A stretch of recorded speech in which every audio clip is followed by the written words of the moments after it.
Hey guys, welcome out to the Gamecast. I'm not going to say the channel name because what's the point of getting demonetized straight away? I'm your host, EOF Gizmo, joined this week by the man, the myth, the legend, Chris Bengelli. Hello everyone. And of course, Mr. Switch, Mr. Nintendo, Mr. JRPG himself, CW Lanky. Hello. So this week, boys, I've gone and got the Rona, so it's a bit difficult to do this at the minute. So if I'm quiet more than I usually am, you know why. And if my voice is a lot deeper than it usually is, you know why. Mm-hmm. So it's a new week. We're in March. What have we been playing? What have we been buying? Let's start with the least interesting, I presume, of this, which is probably me. Because Pengos is always interesting. So I've bought nothing. You'll be pleased to hear. Still. Nice. I have been playing Pokemon Shining Pearl. Nice. I am halfway through the Elite Four. We'll finish that later. What a boring game. It is so boring. Like, so boring. The Pokemon you run into are boring. The story's boring. Half of the game is boring. Like, the middle bit is always rough. Yeah, it's kind of crap, isn't it, Pengy, really? It's one of those, I remember it being good back in the day, but this one is... I never played it. It's not good. I never played it in the, back in the day. I missed it. And now I'm like, I'm glad I missed it because it was not good. It must be the worst gen of new Pokemon. Yeah, I mean, people always bowing on about Platinum, which is the enhanced version that they brought out, which had a lot more content. But obviously, bafflingly, in these remakes, that content's not in this. No. So, yeah, Pokemon Company, right? But there we go. So that's how long is this boring slugfest you've got? 25 hours, and that's with some side quests. Yeah. I was going to say it took me just over 20. Yeah, I'm 22 now, and I'll do the Elite Four. I'll do the islands at the top, and then it'll get thrown in the Music Magpie pile to get sold. Mm-hmm. I remember when this came out, kind of funny. We're like, yeah, it's really boring. Everyone's like, but it's a Pokemon game. They're all like that. I'm guessing this one is particularly. Yeah, it's got no character at all. You're right. It's like a lot of the games. Like, the areas are different, and like the Pokemon you run into are vastly different. Whereas I feel like most of the game you run into the same 6 Pokemon, and like your variety is awful. And bear in mind they added variety with the Underground. There's only 2 fire types, like technically. Obviously the Underground added more, but otherwise there's 2 fire types. Yeah, and it's like it's awful. Like, it really is. Like, there's like I think I've run into like maybe 3 grass types, and they're all terrible.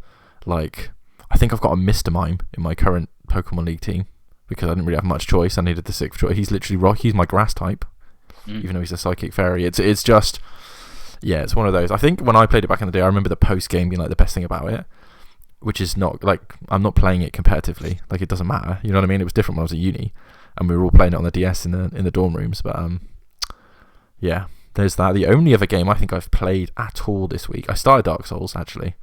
So I'll talk more about that next week when I've played a bit more. I played Metal Gear Solid 5 Ground Zeroes on the Xbox. Okay. Just because I wanted to. It's quite a short game. I just wanted to play something while I was on the phone, and I played that. I might do some more of the side content. I'm not going to go for all the achievements because I'm not a psychopath, but I enjoyed it. Always one of those series that I want to get into, and it's just sitting there and doing it. Like, I played MGS1 last year, and we talked about it on the show, and I really enjoyed it. So at some point I will get to 2. I think I have a copy of it on most consoles, so I'll be fine. But that is really it. I can't buy anything till November. Yeah. I've got the row, so I'm going to probably play a lot more this week.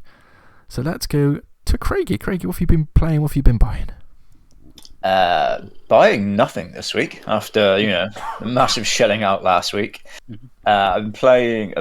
I actually played it and I've finished Far Changing Tides now on the Xbox. That was obviously a Game Pass Day 1 indie. It's really good. I didn't play the first one. I was really tempted to buy the first one before I played this because it was like £1.25 on the Nintendo eShop. And I was like, I'll wait. I'll play this one first and see if I actually like it. But yeah, it is a really good game.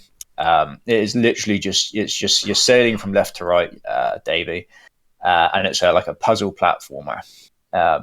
But it's really pretty. It does a really good job of, like, sometimes you'll be sailing and it'll be like this massive storm, and it does the classic thing that these games always do when you're sailing these games, where it zooms out a bit and the music turns up and it becomes really cinematic, and you're like, oh, this is kind of like 2D 2D Black Flag. I just need some sea shanties going now, and I'm there. I'm back in that world. But yeah, it's really satisfying, really fun. Little, like 2D puzzle platform. I would definitely recommend people jumping on if you have Game Pass. I think it's $14.99. It went back up. It wasn't on like a launch offer on like Switch and stuff, but it's gone back to a full sort of like retail at $14.99. I say it is very good. I think it took me like 5.5, maybe 6 hours. So you can, decide whether that's worth it for yourselves. But yeah, definitely if you have Game Pass, play it. And if you only have Switch and that's the only place you can play it, then it's probably worth buying it in that case. Other than that, I've played a bit more Mario Kart, still working my way through the extra championships. I think I've only got 4 left at the moment. So I've not been freestyling them. I've just been trying to win them. Some of them been quite difficult, actually. Especially the one which has, I'm guessing this gen's version of Rainbow Road is an absolute bastard. That track, I don't know if it's just because it's an extra. I'm getting a lot better at Mario Kart now. And I'm like kind of, I wouldn't say mastering the drifting, but I'm kind of, figuring it out. But even on that track, I was falling off all the time. It's demanding. I've actually started playing a little bit online as well, which is just great fun. The Switch online, everyone says it's been great, but Mario Kart, it just works so well. It's just so fluid, so easy. You don't end up waiting around long. There's like 40 million copies out there in the wild, isn't there? So there's so many people online playing it. Then other than that, I've played Triangle Strategy, which I don't know if we're going to talk about in a bit together, or you can talk about it now. It's fine. Cool. I think I'm up to chapter either 12 or 13. I can't remember off the top of my head. But I'm like 26 hours in, I want to say. But I played, like, of those 26 hours, I'd probably say I played like 24 or 25 of them handheld, because it's just such a good like handheld game to play. That's kind of how I've pumped so many hours in so fast. It's just because it's so easy just to I'll just play an hour in bed or something. Because it works so well, and especially on the OLED, it looks so pretty. I found for a bit that I was struggling playing it on normal. Actually, one battle I ended up turning it down to easy, just to finish that battle, because I'd retried it like 3 or 4 times. It was still dead, and so I'm just gonna knock it down to easy because I just want to progress. But actually, since then I've put it back up to normal, and I've been doing okay. I think I've realised that there was some of the mechanics I just wasn't using at all. I wasn't leveling my characters up. I completely forgot about that. I was doing their weapons, but I completely forgot that you can actually level the characters up separately as well. So I hadn't been speaking to that guy at all. I hadn't been using things like, I think is it the quietest points it's called, Pengy? Yeah. Like the special abilities that you can use in the middle of the battle. I hadn't used them at all, hadn't touched them. So I've been trying to remember to actually do stuff like that. And since I've done that, I've been kind of fairly plain sailing. I don't think I've lost a battle since then. So either I'm getting better, or I just really should have been doing that stuff. So yeah, hopefully I'll probably have that finished this week. And that is it from me. Oh, very nice. Mr. Weeb, Craig Warren over there, playing his Japanese games on his Japanese console. Yeah, it's good though, because it's obviously a JRPG, but it's not like a what I think of, the anime JRPG where you're not 12-year-old schoolgirls in tiny shirts getting attacked by tentacles. I'm sure it'll come. That. I'm sure you'll get there. Yeah, it's a massive plot twist at the end. Yeah, I'm sure the next game you play will be like that, Craig. Don't you worry. You got to build up to it, Dave. You can't jump straight into that sort of thing. Absolutely true. Well, speaking of anime girls and hentai, Pengy, what have you been up to this week? Yeah, so I was going to ask, it's good to see Fire Changing Tides was good, because the first one's only an hour, maybe 2 hours long.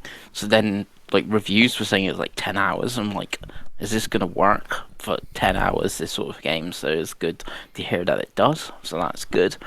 There's no way that game would take most people 10 hours. Yeah. Unless you're going for full completionist, all the achievements. So I think one of the achievements is a speed run, which I think you can. I think the targets do it in 2.5, 3 hours. So you'd have to know what you're doing to do that. But even at 3 hours for a speed run, that's still 3 times as long as the first one.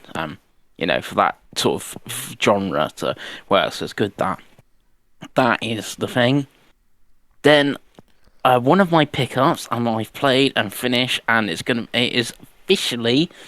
I can't see it being knocked off the worst game I've played this year, and it's most ending up going to be the worst game of the year, and that's Chocobo GP.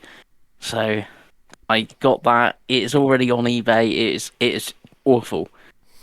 There is a free version, but obviously you don't get the story mode or anything like that in the free version. The story mode is like an hour long. It's how you can unlock the new characters like VV and stuff like that. But then some characters you still got to buy. You unlock the ability to buy them. Well, even if you pay £40 for the game. Yeah, it's got like the weird, like in Mario Kart, you get the gold coins, and if you get a certain amount of gold coins, you unlock new carts, new wheels, new gliders. It has the same thing, but it's got like blue crystals, and you get a certain amount Crash of Team them. Racing did that as well, And I then you think. can use those blue crystals to buy things, and some of those things are new it's characters, sort of thing. So you can't even unlock all the characters through story mode. Some of like 10 you unlock, and 3 or 4 of them you got to buy. There's no unlockables for like doing the cups or anything like that. You would earn more blue crystals to buy the other characters about that, but it's very microtransaction heavy and stuff like that, which the only like benefit you get from buying like the retail version or the ass for like 40 hood on the eShop is you get story mode and like time attack and stuff like that. It has a story mode, I guess that's something, but it is not good. So I would avoid, if you want a kart racer on Switch that isn't Mario Kart, want something different, just buy Crash Team Racing. Did you try this in the end, Dave? No. Penguins' review got into our WhatsApp group before I even pressed play on it, so I just quietly deleted it and went back to Mario Kart. Yeah, I've wiped this from my mind that I actually played this, and it is awful. I think I did 2 or 3 races. I think it was the online GPs I was doing. Yeah, that's like the only thing you can play. Yeah, with the light version. And like you say, I hate when like these like free-to-play sort of games. They have so many menus and so many things just popping up on your screen. Like, oh, you need this, and buy this sort of currency so you can. And it's just like straight away I was like, Christ, this is too much. I don't even want to know what this shit is. And I think the game has like 5 different currencies and stuff. Yeah, I can tell it's mental. And I did like 2 races, and I was very quickly like, yeah, that's enough of this for me. I'll go back to the old Mario Kart. They do give you the first season pass for free, but you need to get to level 60 to unlock Cloud. So you got to play it awful lot to get Cloud. I would love to know in like a couple of months' time the percentage of the user base that got to level 60, because I bet that's an incredibly low number. It doesn't even tell you what you're meant to do. Like I was in races, and I think like the first one I came like second, and I didn't like. No one knew what they were doing. No one knew how to drift. No one knew what any of the abilities were. It just doesn't explain anything to you. It's so bad. It's not good, and like the abilities aren't particularly fun. Like the characters have special abilities, and not great. Either, not good. It does an awful thing. There's so many kart racing games on the Switch. Like there's so many. Yeah. Where it wants you as well. Some of the abilities I think are Y on the Switch. So you're trying to hold A to go, and then you've got to take your thumb off of A to hit Y to do. You can use the ZL as well. So I didn't even get that far to realise that. I just used ZL instead. So, instead of using Y, but the default it comes up with in the tutorial and stuff in the story mode is Y. Like you said, it's kind of take off, the accelerator to then go on the thing where you have the ZL option. So, yeah, not good. Not ideal. Not ideal. And then I got 2 games today. I got a Lego game on the Vita, because you can never have enough Vita games. So what Lego game is it, Penguin? It is Lego Chima Lavel's Journey. It was only on Vita and 3DS, though. What the fuck is that? It's based on a Lego property which got discontinued in like 2015, and the game came out in 2013. So, and it's only a on real those two system seller, that one, handhelds. mate. A real system seller. I'm looking forward to the review of that one, Pengy. Yeah, and then I got something else, which Dave, you want to have a guess? It's on PS1 and it's close to something you mentioned played. Close to it. Oh, I don't know. Metal Gear Solid VR missions. He is correct. It is Metal Gear Solid Okay. Special Missions, as it's called over here. There we go. For the PS1, I which know I my didn't own. Pengy. I know my Which Pengy. I didn't own. Yeah, so I picked that up. So I Have picked you those played that up. one before? Or? I have played that one before. Is it good? It's fine. It's just adds It's more VR DLC, but in mission. 1997. Yeah. Like it would have been like nowadays it would have been a DLC pack. It's like an extra mode basically. It's for Mhm. I don't think it was full price when it came out. No, It's got a HMV price sticker on the back for $19.99. Okay, yeah. So- Yeah.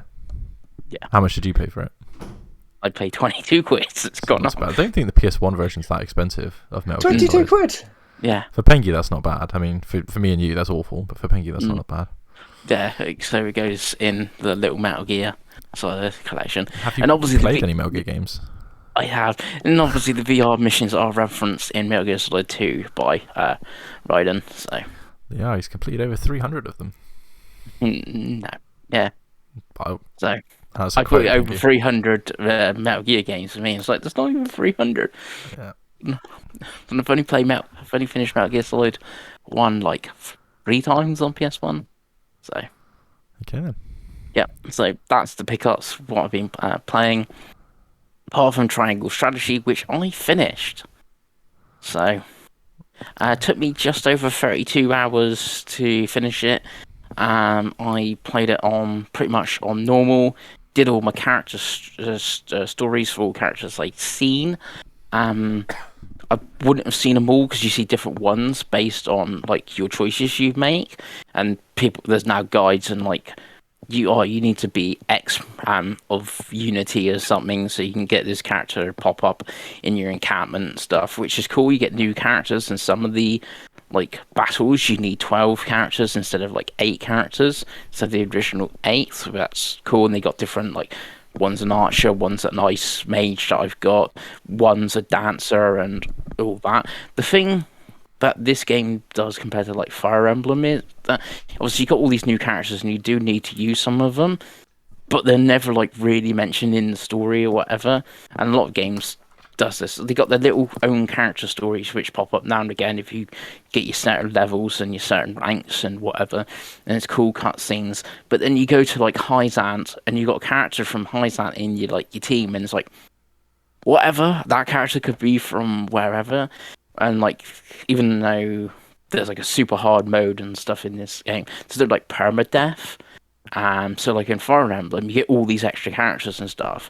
But if you were to play with permadeath on one of those characters gets killed, you got the new character to come in, and there's always a little bit of story and stuff that come in with that. So there's that sort of thing, which the games do, and I can understand that you can't like.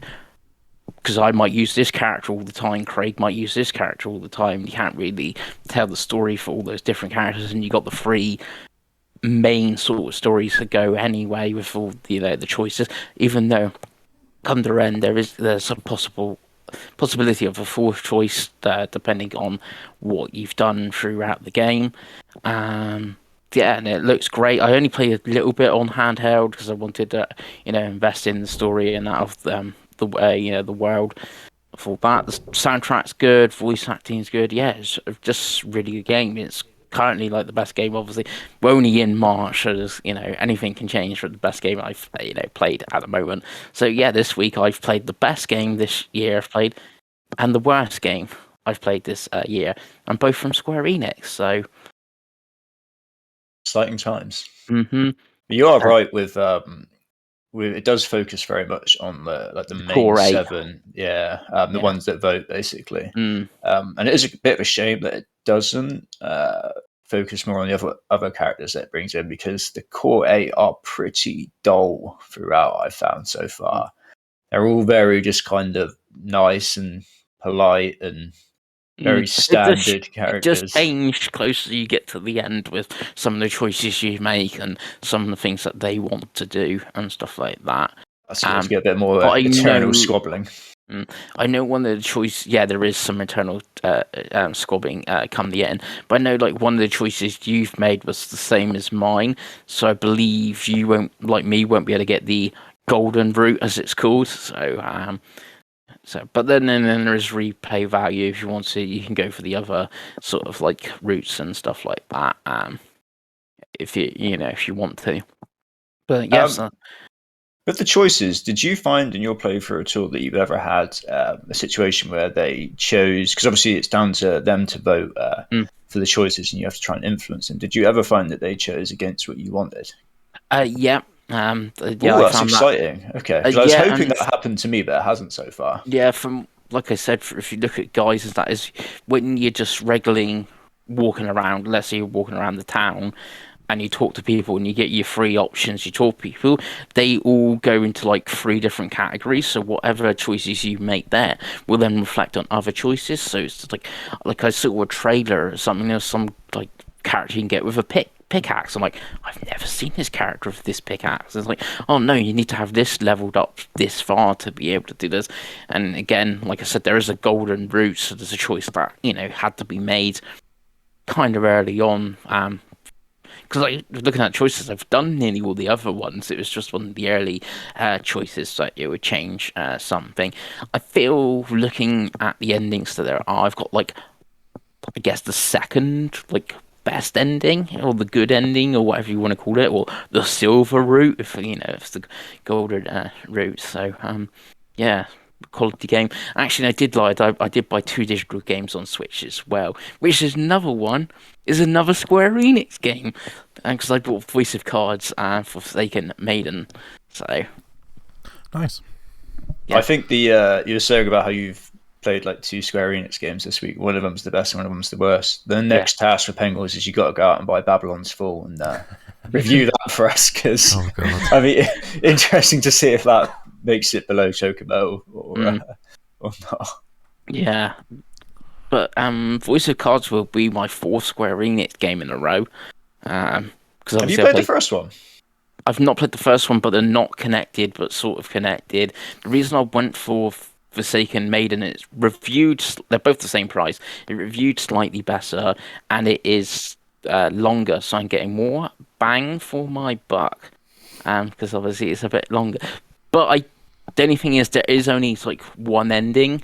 Well, I know Dragon's Roar has got like a true ending and multiple endings, so it might actually end up being longer. I got the true ending for the record. If you want to go through. Yeah, so I don't know how long that takes if you were to go for like that ending. In the first one, it took me, I don't know, 12 hours? Yeah, well... You just got to do the side quests. Yeah. Apparently Maiden's like 20 hours regardless if you do side quests and that. So yeah. You won't be doing those, will you? No side quests with Peggy? Well, there's no true end. There's just one ending apparently. So, yeah. So... Fucking Penguins, man. Yeah, you don't need these side quests. Oh, just get the... Yeah, so yeah, but like I said, that is the fourth Square Enix game I've played in a row, because it would have gone Kingdom Hearts, Triangle Strategy, Chocobo, now Voice of Cards. So lovely. Well, moving on from Square Enix is perfect segue into the topic of the show. It's a short topic of the show this week, tots, because it was a short presentation and we're on limited time, both my lungs and the battery of this laptop. Yeah. We're talking about State of Play, the PlayStation State of Play, which happened earlier in the week. Now, hands up if you watched this. Oh, you can't really see mine. But oh, good. So, good. I'm glad that I didn't, so you guys can talk and I can just sit back and laugh at the general PlayStation. I would like to rename the State of Play the Square Enix Presents. Which means you should love it, Pengy, as a die-hard Square Enix fan. It doesn't like Sega anymore. He's never liked Sega anyway, but he's moved on to Square Enix. So anyway, let's get on to... I presume you've got a list, Pengy. I have a list. It's not in the order it was shown, but I have a list. You know what? To me, it doesn't matter because I don't know. But let's go, Pengy. List it off. So, we got a new trailer and a new demo out now for Stranger of Paradise Final Fantasy Origin, which obviously is coming out March 18th, the full game. It looked better in this trailer. I did play is it the second demo they did where Yeah. they did the one in the castle and then they did one where it was an outside area. Now this one I think it's got multiplayer in it. This demo, I've not tried this new demo. I thought it was okay from the first demo I played. It's kind of Soulsy, and I'm like, if I want to play a Souls game, I'll just play a Souls game. So. Yeah, I mean, I played the first demo and didn't hate it. I thought it was quite fun. The multiplayer was a nice twist on it, like in a good way, because it seems like it'll actually be made for it. Whereas I know playing Souls games, trying to play multiplayer can be difficult. But yeah, it seems like the videos I've seen of it looks improved. It's one of those games. It's just there's a lot of games like that, and obviously Elden Ring's just come out. So if you're gonna play one of those games, I imagine it would be Elden Ring. But if you saw it cheap, or you're a particularly big Square Enix fan, I can't see why it'd be any worse than anything else they've put out. I weirdly think this game's going to do better than people think it's going to do. Everyone, it seems to be like a bit of a meme game, but like, from what I've seen, it looks quite flashy. Like the combat looks, it's Team Ninja in it, so it looks like the combat looks quite satisfying and fun if you're into that sort of thing. Obviously, I'm not, so I couldn't care less. But even just having the Final Fantasy name will carry it, for a bit, won't it? So I'm going for a middle thumb. Interesting. Wow, When does it actually come out? Soon. 18th. Yeah. Oh, so it's before like Kirby and all that. But so... it's the same day as the Mario Kart first wave of cups. So yeah, but Chris will play that for half an hour and that'll be him done. yeah, he'll play each track once. Done. Yeah. Job done. Then we got, well, again, it's not in order, but next on my list is Trek to Yomi, which is Devolver Digital. Now, it gives me Seaview vibes with like the whole, combat and that, but it is also a bit of a Ghost of Tsushima. I can't remember the director. Directed like Seven Samurais because the game's in black and white and stuff like that. Kurosawa. Yeah, that's it. Like that sort of vibe. It just looked really, really good. I feel like, was this shown off at an Xbox show at some point? Possibly. As well. I feel like it's been on both. I don't know. I know it was at the Devolver Digital event. Yeah, definitely. I don't think they did a solid date for it yet, though, have they? I think it was just it's spring. Yeah. But yeah, I mean, Devolver have a really good track record as well at the moment, don't they? So it'll be one that I think people will like. And if you're on Xbox, looking at it, and it's Game Pass Day One, also on Xbox. Of course it is. That's why it was shown at the Xbox event. That makes sense, though. Yeah. Thank you, Daddy Phil. That's where I'll be playing it then. Yeah, I'm giving that a thumbs up because it did look pretty good. That's if you still have an Xbox to play it on, obviously, Chris. I mean, it's a topic for another day. Yeah, coming to Switch. Right, then Forspoken, which got a new trailer, and obviously it was delayed before this, and it had the new date of October. Again, there was, I think IGN had like a first for it quite a while ago, and like 10-15 minutes of gameplay, and it looked quite rough, so the delay is good. This trailer did look better than before. The premise is kind of interesting. It's an isekai, but in a RPG game instead of her anime for a change. Indeed. Yeah. I mean, I don't think that delay surprised anyone, did it? For this game, it is the best it's probably looked at this trailer, I thought, from what they showed. And I mean, hopefully it's good because it is Sir Gary fucking Witter. It's also in one of the writing credits. Yeah, when I saw that delay, I was thinking, Davey, well, here we go. But it did look a lot better than we've seen it, because you're right, from the previews I've done before, it did look pretty rough. Yeah, I'm gonna give it a thumbs up. Oh, you're by that, of course you are. Yeah, absolutely. Then we got an update for Returnal, which is getting co-op and a big survival tower thing. So it's free content and co-op is good. So I guess it's an up, but the game itself is still down because I don't really care about roguelike. Couldn't care less. Fair enough. So what's coming is good, but just the game it's in meh. So then we got Teenage Mutant Ninja Turtles: The Cowabunga Collection, The highlight of the show. which is 2 thumbs up. for that. That is the highlight of, like you said, the highlight of the show. Isn't this like 13 games? Yeah, it's Yeah, 13 some games, fucking good games in there as well, Craig. And now everyone... So are you buying this, Bengals? I am, yeah. I'll be I buying am it buying in it. December. How many of those 13 games do you think he's going to finish, Dave? Probably Because aren't they all hard as dicks? the two trendy ones. So you'll do the arcade and probably Turtles in Time. No, what you... Hyperstone Heist, maybe, which is just Turtles in Time twice. But yeah, it's amazing. I have it on my Mega Drive still. And then all Super Nintendo owners can play this and play Hyperstone Heist, and no, it's better. it's not. I don't think any Mega Drive owner would admit it's better than Turtles in Time because of the Mode 7 stuff. But you keep dreaming, boy. You carry on. You do what you need to do. Yeah. Then, were you keen on it, Craig? Oh, You God, got any no. love for Ninja Turtles? Absolutely not. Craig would play it at, like, if he came round and we were wanting to play a 3-player like beat 'em up, he'd play it. But that is about as far as Craig would go. Yeah, I mean, you need nostalgia for those sorts of games, don't you? I have absolutely zero. The only problem, isn't there a new, like, Turtles? There's a new one. Shredder's Revenge. Yeah, which that looks better, to be fair. Yeah, so... Then JoJo Bizarre Adventure All-Star Battle R Remaster. Amazing. So, yeah, I'm going to go down because I don't really care about JoJo's a bit much for me. Yeah, but if you want a fighting game, it's, 50-odd characters now, so...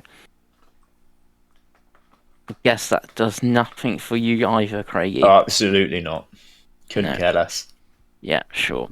Then, again, it's not in the order, it's the second from last of the show, and it looked like we're getting 3D triangle strategy. It's Final Fantasy Tactics back, finally. No, it's Diofield Chronicle is what it's called.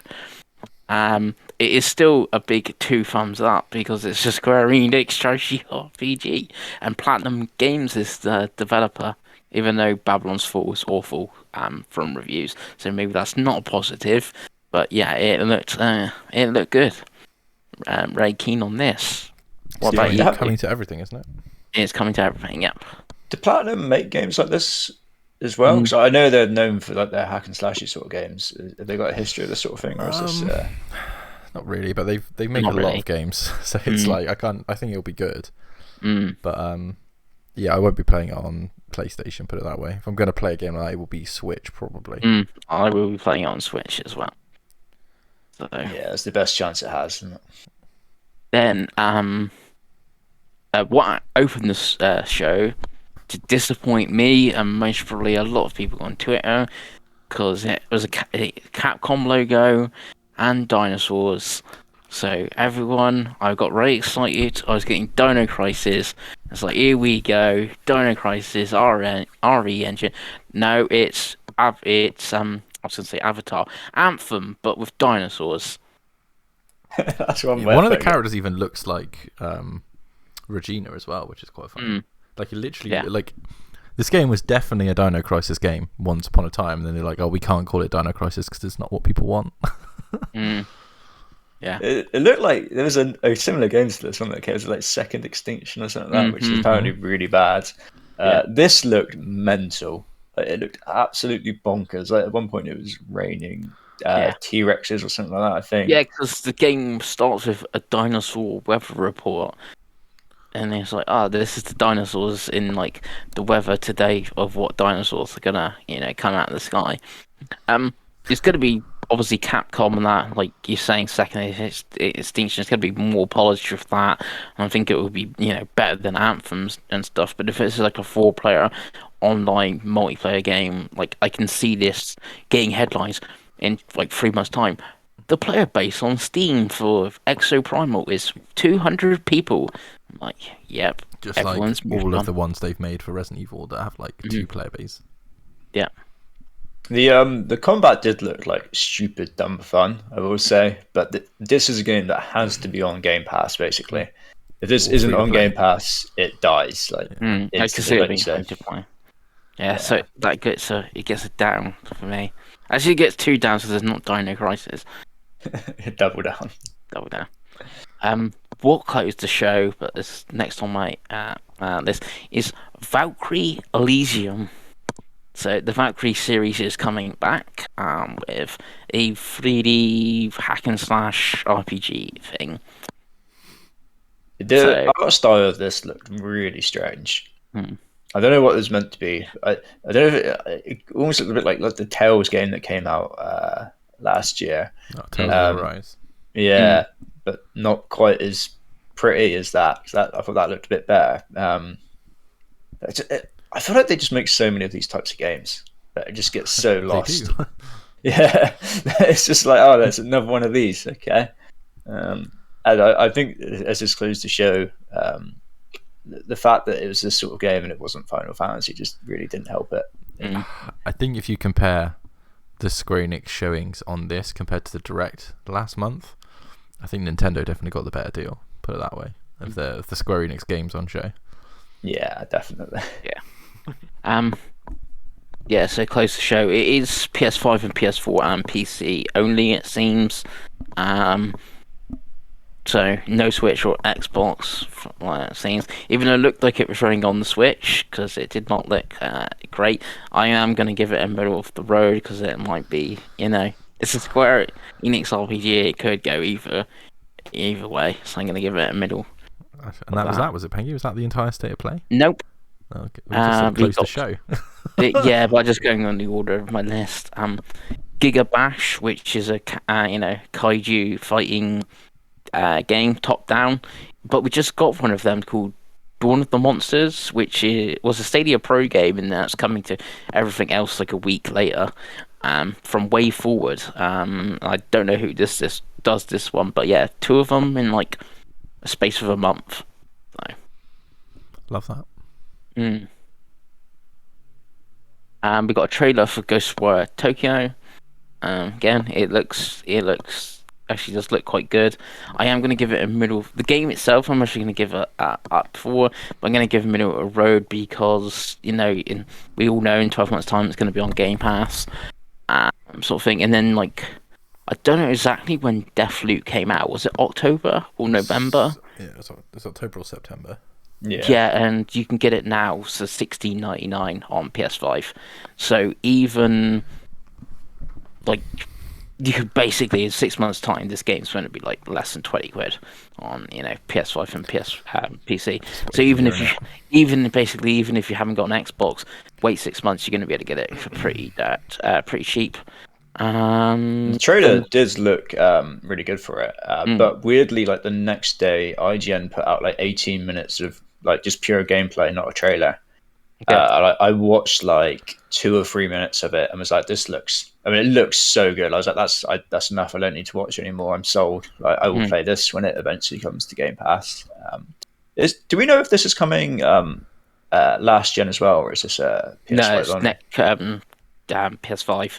Yeah, it doesn't surprise me because the particle effects in this game just looked like incredible, and I was wondering if it would run on last gen tech as well. The only thing is, on Xbox, you play it through xCloud on your Xbox One. Yeah, true. Yeah, so there you go. And then the last on the list was Gundam Evolution, which is the 6-on-6 Gundam first-person shooter. So another one of those then? Another Gundam game? I mean, I hope this is for someone because this looked bonkers. I hope there's a rabid fan base that's going to love this. Yeah. I can also see this thing in 2 months' time. There's 50 people playing Gundam. Like, definitely. Yeah. Yes, that is a pretty much a down as well. So was that it, Pengy? That is it. So, I mean, I didn't watch it, but what overall thoughts on that, Pengy? Because it sounds pretty bad, to be honest with you. Yeah, it's going like back through the list. It's pretty much the only. There's 2 games I'll definitely buy day one, which is Battlefield and Ninja Turtles, which I will mostly get them both on Switch. Then you got like your 3 sort of maybes in your Valkyrie Elysium, your Forspoken, and what do you call it? Ghostwire Tokyo sort of thing. Well, Tokyo it's not maybe because it comes to Game Pass, but like 6 months time, 20 quid. If you look at Deathloop, and then everything else is a total pass. Yeah. So not a lot to make you want to keep a PlayStation 5 then, really. No, like it's all apart from Valkyrie Elysium, I think it was all multi-format in some way. Most obviously just PlayStation or Xbox, or wait 12 months with like Ghostwire. I think the only two actually are coming to Switch were Ninja Turtles and Direfield. Maybe Trek to Yomi. I can see that most probably coming to Switch. So that's the thing. They said third-party Japanese showing, and that's what we got. But there was nothing going. Yo, PlayStation is great. It's got a lot of Japanese games. Yeah. Yeah, it sounded like it just could have been a blog post. That there was nothing. Yeah, it could be. You can just anything. I can just see Square going. We've got these 4 games we want to show, but we can't do our own showcase with just 4 games. If there's anything you can put together or something. I will say it's probably marginally better than the last State of Play I watched. I don't I even remember the last State of Play. Which I think was the Little Devil Inside one they did.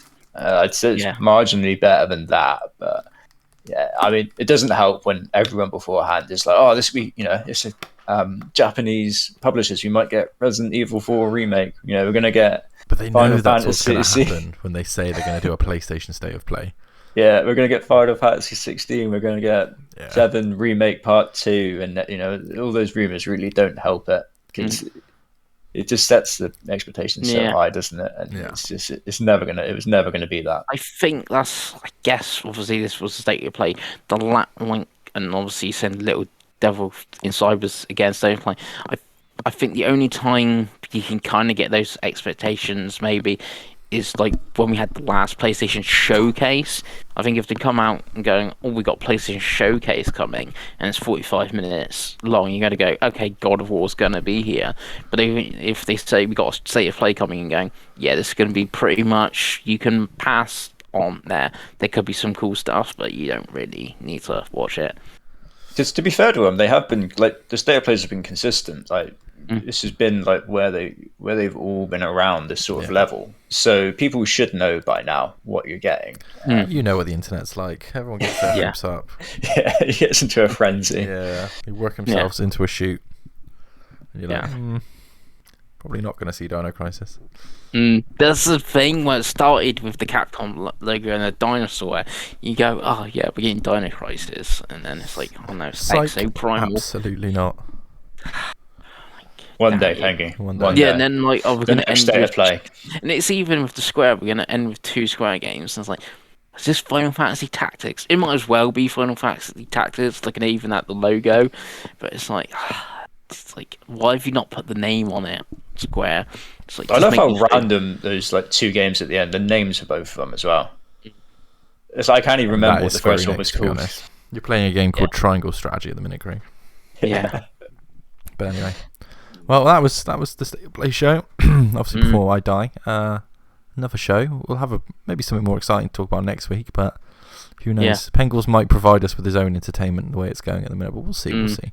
There's an Xbox Indie Showcase Twitch thing. We know that's going to be like 8 hours, and none of us will watch that. You'd be like, "No, I'm good." So if you like the show, drop a like, drop a subscribe, follow us on all the socials. And we will see you next week. Bye. Goodbye.